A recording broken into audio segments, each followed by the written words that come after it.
नमस्कार, स्वागत है आप सभी का आधार लाइव में और मैं हूं आप सभी के साथ सदफ खान। यदि आप भी ग्वालियर के निवासी हैं तो सचेत हो जाइए क्योंकि ग्वालियर की हवा बेहद ही जहरीली हो गई है। मध्य प्रदेश के 7 शहरों में ग्वालियर की हवा सबसे ज्यादा प्रदूषित पाई गई है। केंद्रीय और मध्य प्रदेश प्रदूषण नियंत्रण बोर्ड की कार्यशाला में इसका खुलासा हुआ।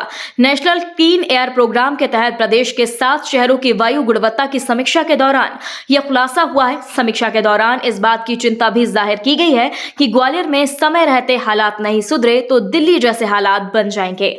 आपको बता दें, एमपी में इंदौर, ग्वालियर, भोपाल, जबलपुर, सागर, देवास और उज्जैन को एयर पॉल्यूशन कम करने NACP के तहत फंड जारी हुआ है। इस प्रोग्राम के तहत काम किए जाने के बाद भी इंदौर को छोड़कर सभी शहरों की स्थिति बेहद खराब बनी हुई है। केंद्रीय पर्यावरण, वन और जलवायु परिवर्तन मंत्रालय बीते 5 सालों से NCAP पर काम कर रहा है। ग्वालियर में तेजी से बढ़ रहे वायु प्रदूषण के पीछे कई अलग अलग कारण सामने आ रहे हैं, जिनमें कई जगह सड़क की स्थिति खराब होना सबसे बड़ा कारण है। ग्वालियर की भौगोलिक स्थिति के चलते भी यहाँ पर धूल अधिक होने से वायु प्रदूषण ज्यादा बना रहता है। इस वायु प्रदूषण को रोकने के लिए प्लान भी तैयार किया गया, लेकिन उस पर अमल नहीं किया जाता। सभी विभागों को जिम्मेदारी बांट दी गई है, लेकिन विभाग मैदानी स्तर पर कुछ नहीं करते, जिनमें से कुछ प्रमुख कारण हैं जो ग्वालियर की हवा को प्रदूषित बना रही हैं, जैसे शहर में कचरा जलाना, वाहन से होने वाला वायु प्रदूषण, लगातार निर्माण कार्य के दौरान नियमों का पालन न करना, बदहाल सड़कों से उड़ने वाली धूल मिट्टी का हवा में मिलना।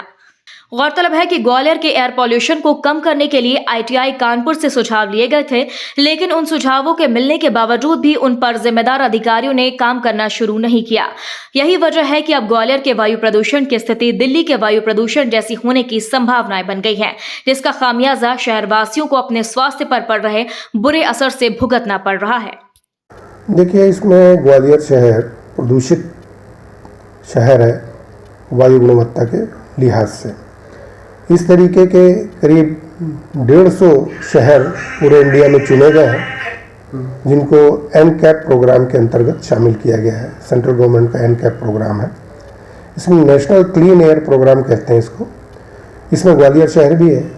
इस क्लीन एयर प्रोग्राम को कई बिंदुओं के आधार पर पूरा एक कार्य योजना तैयार की गई है और उस कार्य योजना पे नगर निगम ग्वालियर द्वारा काम किया जा रहा है। सीधा सेंट्रल पोल्यूशन कंट्रोल बोर्ड की निगरानी में ये सारे काम होते हैं और सेंट्रल पोल्यूशन कंट्रोल बोर्ड इनकी मॉनिटरिंग करता है और इसके बाद इन कामों की प्रोग्रेस को देखते हुए फंड रिलीज होता है सेंट्रल गवर्नमेंट से और उससे इनको कार्रवाई करनी होती है। देखिए, ग्वालियर में 2 चीज़ें हैं कि मध्य प्रदेश के कॉन्टेक्स्ट में अगर हम देखते हैं तो ग्वालियर नॉर्थ बेल्ट में लगता है। नॉर्थ बेल्ट का एटमॉस्फेरिक कंडीशन और जलवायु दूसरी जगह से बिल्कुल डिफरेंट है। दूसरा चीज़, यहाँ पर जो एलुवियल सॉइल है वो एक बहुत बड़ा कारक है, क्योंकि ये नेचुरल वे में भी एयरबॉर्न होके हवा में इसके पार्टिकल्स घूमते रहते हैं और इसके कारण ज़्यादा आता है। MP के दूसरे शहरों के कंपैरिजन में यहाँ ना तो व्हीकल्स ज़्यादा है, ना कोई इंडस्ट्रीज ज़्यादा है, लेकिन इसके बाद भी यहाँ पोल्यूशन है। कानपुर IIT से हमने सोर्स अपॉर्चुनिटी स्टडी कराया है।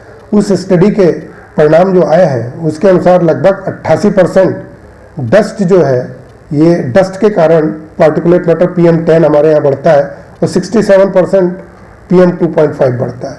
मतलब यहाँ मेजर कारण जो है ये नेचुरल रूप से उपलब्ध डस्ट है जो खुले मैदानों में होती है और ये फिर रोड में आ जाती है और वाहनों के चलने पे लगातार सस्पेंशन में बनी रहती है।